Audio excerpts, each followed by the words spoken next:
ज्ञान सिद्ध्या मोक्ष सिद्धा सर्वेशाम गुरुवनुग्रहात्। गुरुजनों की कृपा होती है। देखो यहाँ कितनी सुंदर बात गई है। लोग कमा तो लेते हैं अपनी योग्यता से, लेकिन खर्चा कर पाते हैं गुरुजनों की कृपा से। यदि गुरुजनों की कृपा नहीं होगी तो उनका जो धन है वो अधर्म के साथ जुड़ देगा। हम युवा अवस्था में गुरुओं से क्यों जुड़ते हैं? मैंने कभी बोला होगा कथा में, बचपन में माँ चाहिए, जवानी में महात्मा चाहिए और बुढ़ापे में परमात्मा चाहिए। जवानी में महात्मा की क्या जरूरत पड़ गई है? जवानी में महात्मा की इसलिए जरूरत है कि जो धन कमाया है अधर्म की तरफ धकेल देगा। 48 दोष होते हैं धन में। श्रीमद् भागवत जी के सप्तम स्कंद के 15 नंबर के अध्याय में वर्णन किया गया। 48 दोष हैं। युवा अवस्था में हम गुरुजनों से, संतों से जुड़े रहेंगे तो जो धन है वो हमें अधर्म से बचा लेगा, कुकर्मों से बचा लेगा, दुराचार से बचा लेगा।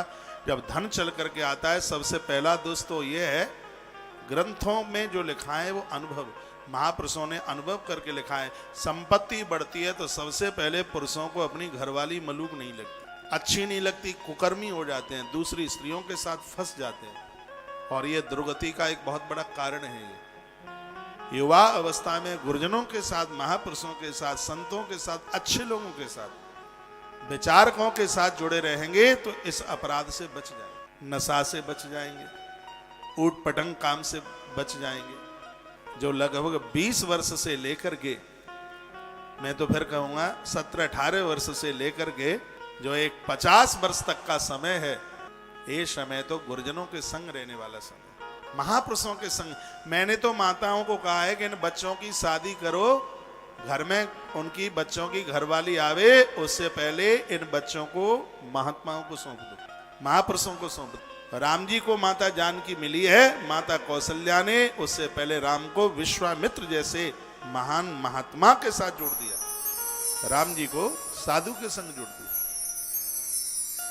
माँ वही धन्य है जो युवा अवस्था में अपनी संतान को महात्मा से जोड़ देती है, और गुरु वह धन्य है बूढ़ा होने से पहले अपने शिष्य को वो परमात्मा के साथ जोड़ देता है। गुरुजनों के साथ जुड़ने पर जवानी में ईश्वर का अनुभव होता है, और ईश्वर का अनुभव होता है तभी दुर्गुणों से बचा जा सकता है, नहीं तो बड़ा मुश्किल हो जाएगा। देखो क्या सुंदर सुंदर बातें कही गई हैं इसमें।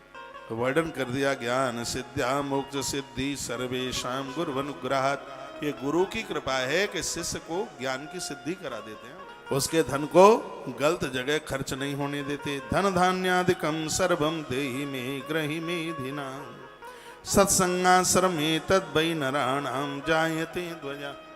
सत्संग के माध्यम से अपने धन को, गुरुजनों के माध्यम से अपने धन को धर्म में लगाएं। ये सब बड़ी अद्भुत बातों का वर्णन किया गया है। आइए थोड़ा मैं प्रसंग आगे बढ़ाऊं। एक बार जयकारा लगाइए, बोल भक्त वत्सल भगवान की जय हो, श्री हनुमंत बलवंत महाराज की जय हो, जय जय श्री राधे श्री राधे।